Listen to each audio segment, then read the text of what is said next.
Hello ladies and gentlemen, welcome back to 2CTV with some more breaking news, this time coming from the Middle East.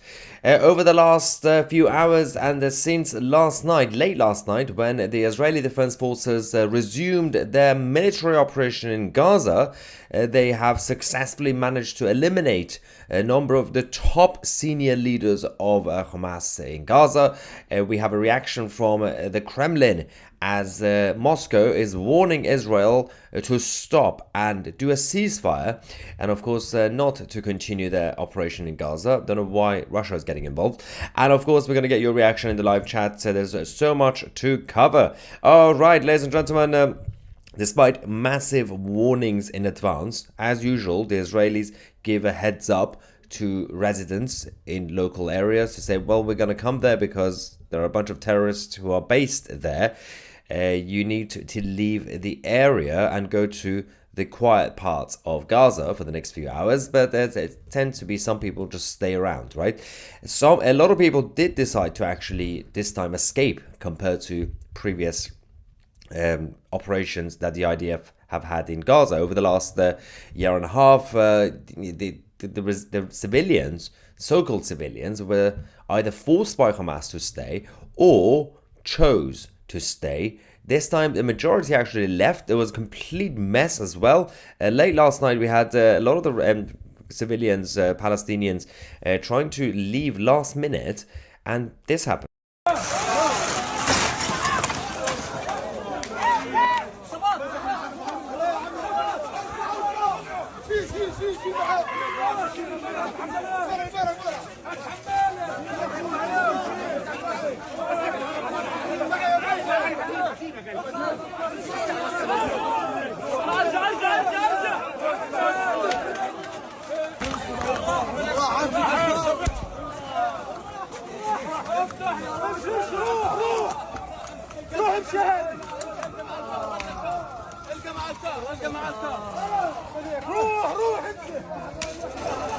So they finally managed to take some of the injured people to the local medical bases, even though they had a long time to evacuate the areas.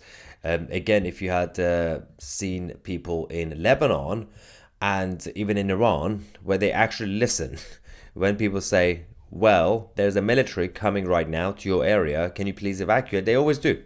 But obviously Gaza is in a whole different problem because of the ideological issues with the Palestinians. Anyway, we had this statement from the National Security Agency in America saying that Hamas had their chance to release the hostages and extend the ceasefire, but of course he decided to choose war instead. Fascinating enough, the leaders are in Gaza and Qatar and Egypt are blaming Israel. Makes no sense. Hamas in Gaza broke the ceasefire and they had a choice to continue. They didn't, and now the IDF are continuing the operation after Hamas tried to hit Israel again. But obviously they are forever the victims, as we say. Let's go to some of the footage that we have from late last night when the Hamas leaders were taken out, and we're going to give you a list of who has been taken out.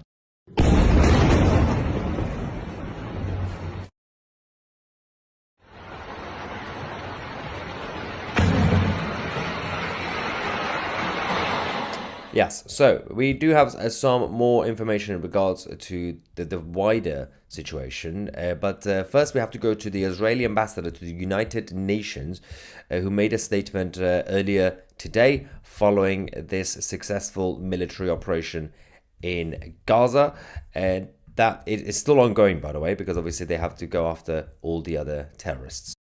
The Israeli Air Force initiated a series of attacks against Hamas targets in Gaza. We will show no mercy on our enemies. Let me be very clear. Israel will not stop until all of our hostages are back home. We will make it very clear to the Security Council that if they want to stop the war in Gaza, they have to ensure that the hostages are coming back to Israel. We are committed to bring them back. Yes, that is the ambassador to the United Nations. Now, Let's discuss what's actually been going on in terms of the leaders who've been taken out. So far, at least 5 of them have been reported to have been sent to the afterlife, ladies and gentlemen. Among those targeted, we have Mahmoud Abu Watfa, Director General of the Interior Ministry of Gaza. Actually, it'll be easier to just go through the list together. This is the list released by the Health Ministry of Gaza. Obviously, they put martyr between each name, before each name. Martyr. Leader, Issam al-Da'alis, the head of government, work monitoring committee. We have another martyr. A leader, Yasser Harb, the member of Hamas's political bureau. Another leader and Councillor Ahmed Al-Hatta, the Deputy Minister of Justice. And of course, Major General Mahmoud Abu Wafa, the Deputy Minister of the Interior Ministry. And finally, leader Major General Bajat Abu Sultan, the Director General of the Internal Security Agency of Gaza. Yes, they actually had an internal security agency, in case you didn't know. Bunch of clowns. So, good news, they have been taken out. More terrorists have also been arrested in Judea and Samaria, which we're going to get to as well. But we have a reaction from Hamas in Gaza saying that Netanyahu's decision to return to war is a decision to sacrifice the prisoners, a death sentence against them. By prisoners, they mean hostages. And by Netanyahu resuming the war, they mean, we broke the ceasefire and then we launch a rocket towards Israel, but it's your fault for resuming the operation, right? That's the translation from the Islamic world. So, you have to be honest with what's actually going on, especially when it comes to the reaction from the international community. For example, both the United Nations and Moscow are angry. Both the Russian government and the United Nations and the European Union have all united to now attack Israel, to send a warning to the Israelis not to defend themselves against a bunch of barbaric Islamists. We're going to get to the Russian side in a second, but this was the warning that was sent out by the IDF to the civilians in Gaza, with a map clearly highlighted, saying, warning to all residents of the Gaza Strip who are in the area marked in red, specifically in the neighborhoods of Beit Hanun and Khirbet Khuzaz and of course Al-Jadida. The IDF has launched a massive offensive against terrorist organizations. These designated areas are considered dangerous combat zones.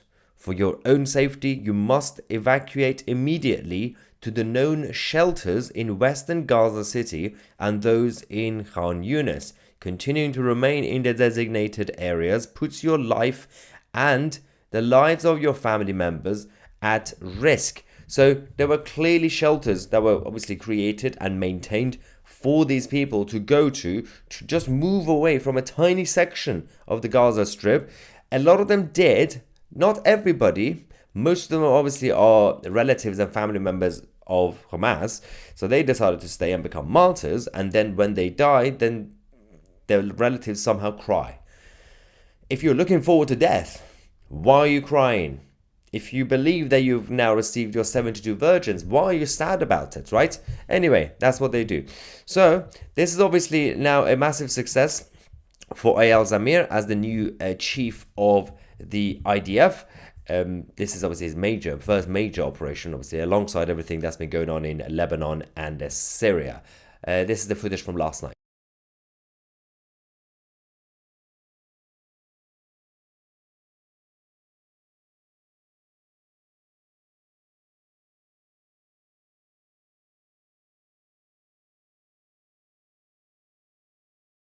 So you can see the leadership of the IDF and the Shin Bet together were monitoring the operation from the command center.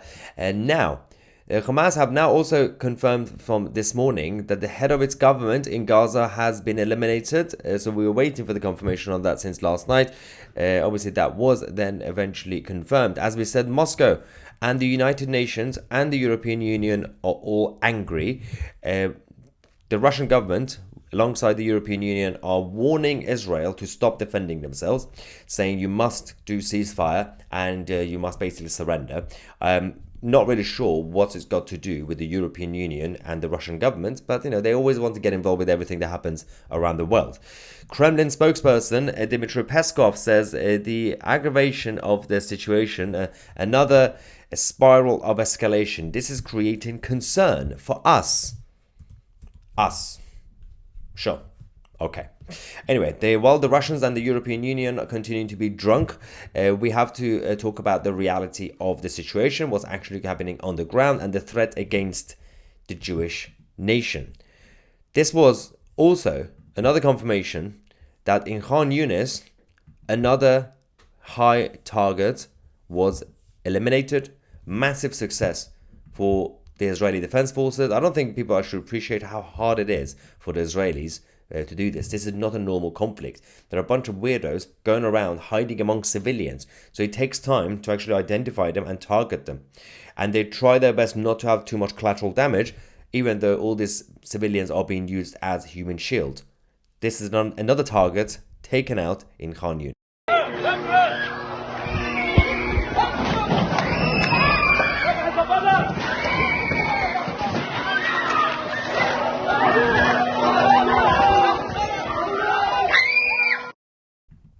Yes, the car is now lonely without an owner.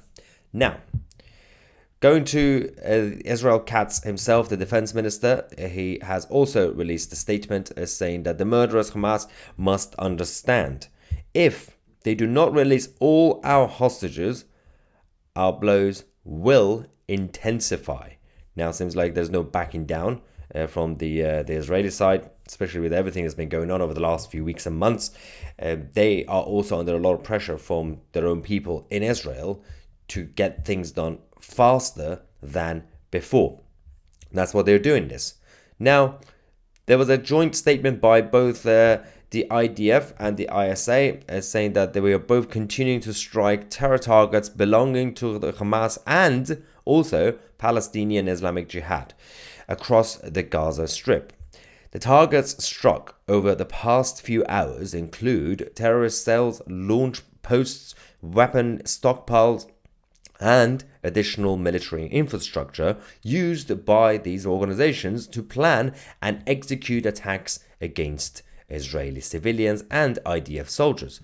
At this time, the IDF and ISA are striking terror targets throughout the Gaza Strip. So this whole thing is continuing. They're not giving up, and they shouldn't. Obviously, they shouldn't. Regardless of what the European Union or the Russians or the UN would say, the Israelis must defend their people.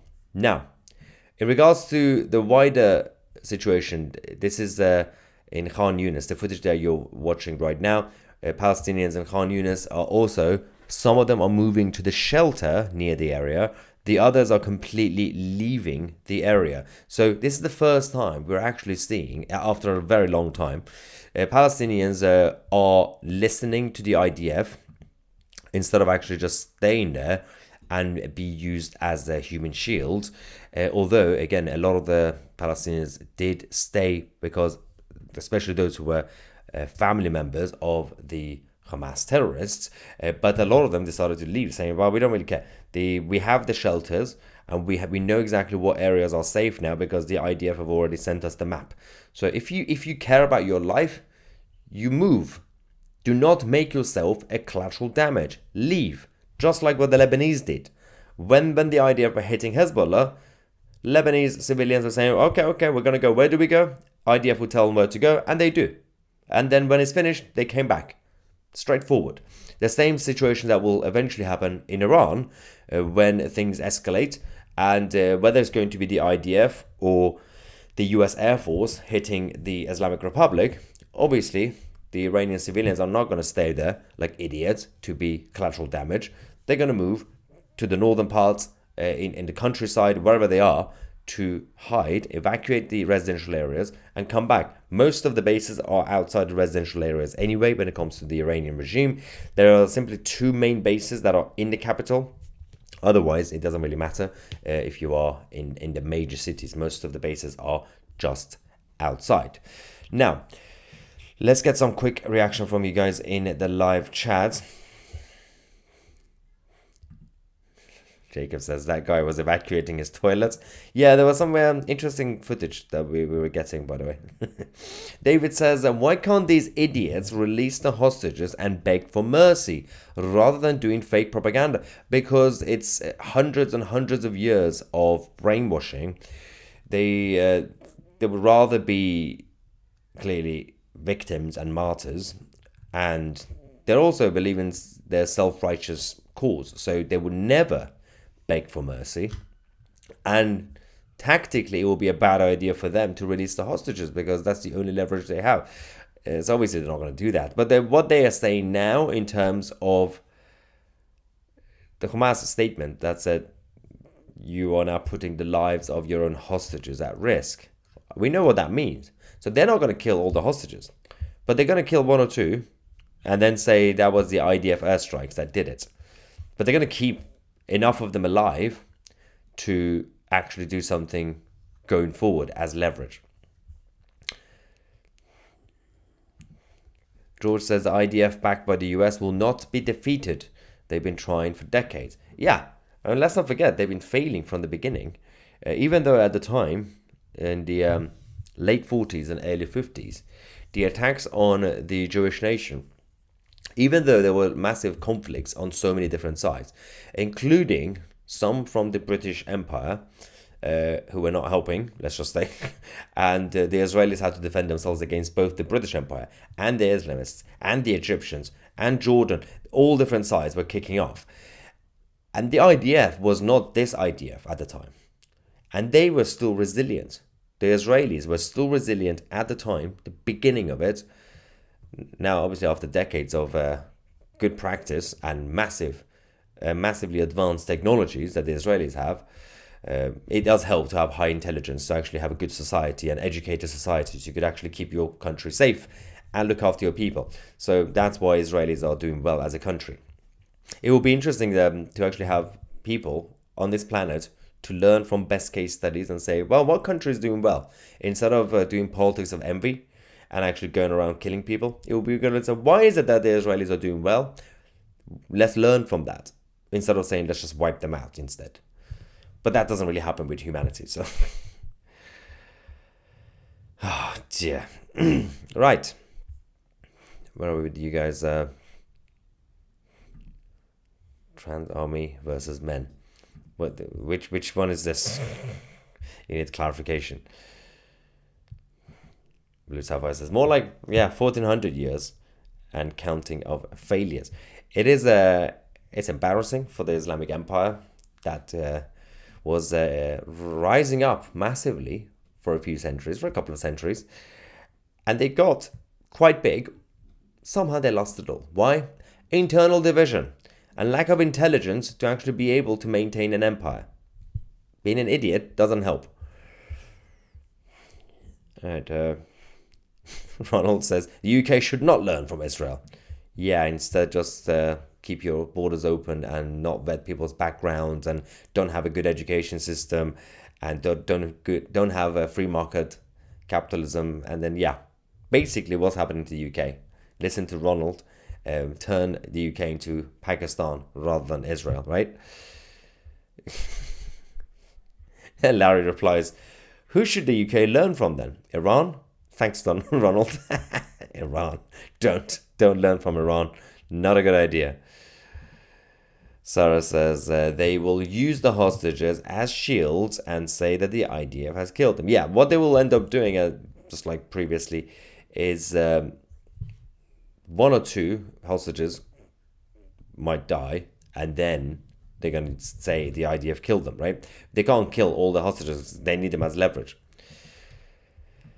We got Alpha saying, I don't understand. How do you justify all the people that died in this war for all those hostages? I think that the Ask hostages, they were gladly gave their life up for the country. Okay, let's translate this together, guys. So I don't understand how you justified all the people died. No one justifies it because war is a war. And in any war, you have a lot of civilians dying. like welcome to war. But who started it? The other side. It's like saying, well, Germany was causing chaos, but we were so wrong to go and wipe out Dresden and other parts in Germany. You do realize how many civilians died, German civilians, for this war, the Second World War, to finish? It was a mess. Nobody said it was a good thing that the German civilians died. No. But that's just part of conflict. Anyway, then he says, okay, this is where it gets complicated as a sentence, that died in this war, for all those hostages. I think, okay, I get that, the ask hostages, I think you mean they, right? They ask hostages, or if you ask hostages, right? They would gladly gave their life up for the country. So you're talking about the Jewish hostages, the Israeli hostages.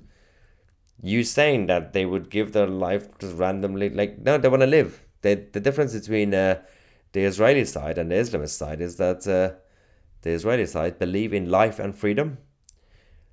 The Islamist side believe in death and misery. They love death. You know, they're like their virgins. I don't know what is this obsession with virgins. Why do you want to have a virgin?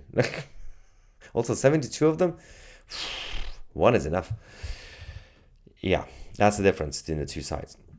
Clipper, thank you for your super chat saying free Palestine.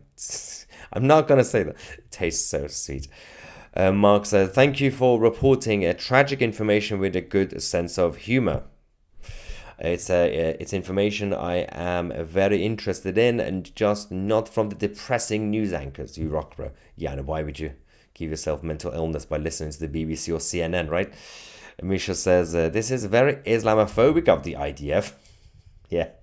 The IDF should be punished under Islamophobia laws of the UK by our Muslim MPs as subjugated. Yes, why is the IDF so Islamophobic, right? I mean, considering they actually have a lot of Muslims in the IDF. Stephen says he's actually trying to say the hostages would love to give their life up for their country. Well, thank you for translation. I don't understand what that sentence was saying. Nobody wants to become a host hostage, and nobody wants to become a martyr unless you're promised 100. But some people want to be martyrs. It's their choice.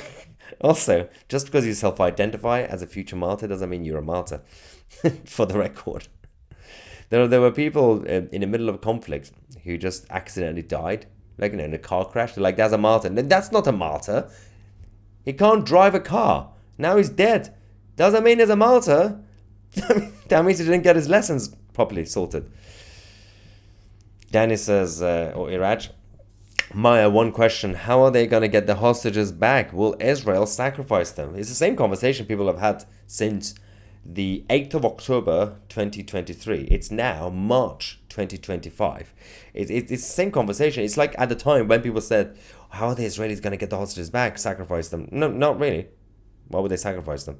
Just go in, destroy Hamas, find the hostages. It's going to be very hard, but the IDF have managed to rescue a number of hostages, including Noah.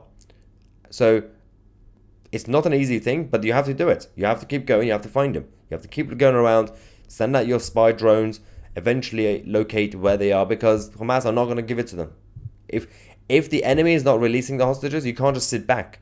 You can't just be like, okay, well, yeah, you've taken the hostages now. Goodbye. You're not going to give us back? That's fine. You keep them. We're just going to stay here and watch football. No, you don't do that. You pack up your bags, you go to Gaza, you rescue the hostages at any cost. Melissa says, how can they expect all these virgins when they die, when it's a spiritual world? When you pass, you have no physical body. So how would that work with why someone... Okay, so there's a difference. So if you look at it from the Bible perspective and Christianity, and many other points of view as well, in terms of the afterlife, right? So some is symbolic, right? Some is more spiritual. So for example, in Christianity, you don't have a physical body. You're basically just flying around, but not like that. You just in a spirit. Now, same applies to, for example, the concept of hell.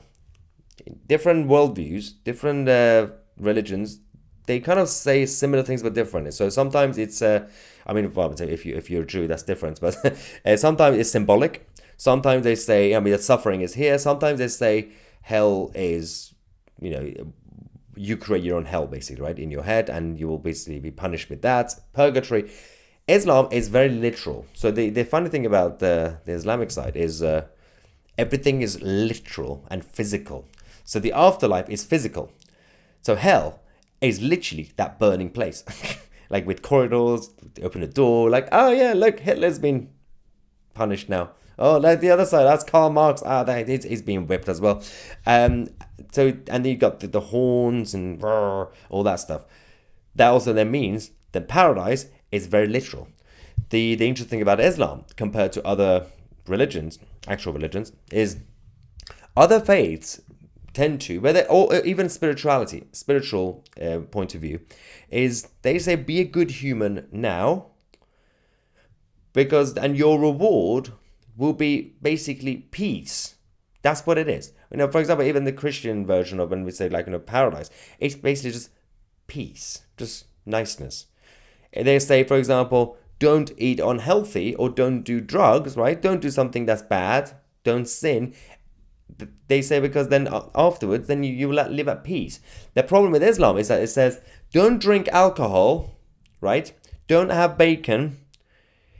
But because, don't worry, in the afterlife, you will be rewarded with lots of alcohol and lots of bacon and lots of women. Like, it's slightly different. You can see a difference, right? Because if you're told, for example, don't eat pig because it's dirty or whatever, right? And your reward will be that, you don't need it and you'll just live and die in peace. That's fine. But if you're told, don't eat it now or don't drink this now or don't just have sex now because you're going to get 70 virgins, you're basically saying, what I told you not to touch is actually a good thing, but don't touch it now, I'll give it to you later. Humans are like children. If you tell someone, don't touch this, they're going to want to touch it. They're going to become very curious. So some will be able to do willpower and, self-control to stop themselves. And, okay, I'm going to wait until I die, then I'm going to have some gin and tonic, right? Some, again, it's just basic humanity, can't control it. Eventually, they're going to find that gin and tonic and rape it. So sometimes you combine all the sins at the same time. So that is the problem. You're saying, don't do the naughty things now because I'm going to make the naughty things in the afterlife legal for you. So you're basically saying the naughty things are cool. Just don't do them now. We'll do it later. That's the problem. Anyway. That poor gin and tonic got violated. Zeron said, whatever his name is, Zyopig, you are clearly a non-kosher pig. Of course I'm non-kosher because I'm not Jewish. I'm a Christian. Why would I be kosher? Also, why do you hate pigs? There's the Islamic side. Even the Jews who don't really eat pig, they don't go around insulting people by calling them pigs. There's the obsession with the Islamic side when it comes to insults. They go with homoerotic insult, a lot of gay insults. They're very much obsessed with sex. They're obsessed with pigs. All the usual stuff, right? Crazy, absolutely crazy people. Yeah, so of course I'm non-kosher as a pig. There's nothing wrong with being a pig.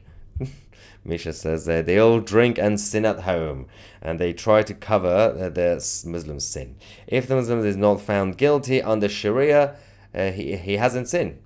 Yeah, if you're not under the actual regulations, let's just say, set of guidelines. If you're found, there's a lot of loopholes. Let's just say there's a lot of loopholes.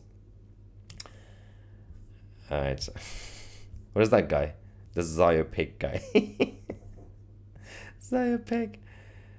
Oh, I think it's gone. Abdul's lizard eaters.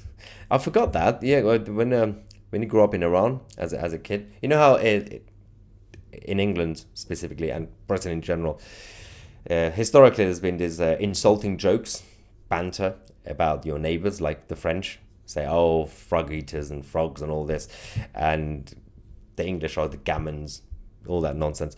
I forgot that, but for Persians, we were told as kids, the Arabs are lizard eaters. So because they actually eat lizards, not all of them, but proper desert people do eat lizards. Why would you eat lizards? Terrible. Anyway, this was the latest update from the Middle East. Subscribe to the channel if you haven't already. I'm Maya Tusi, and we are the media.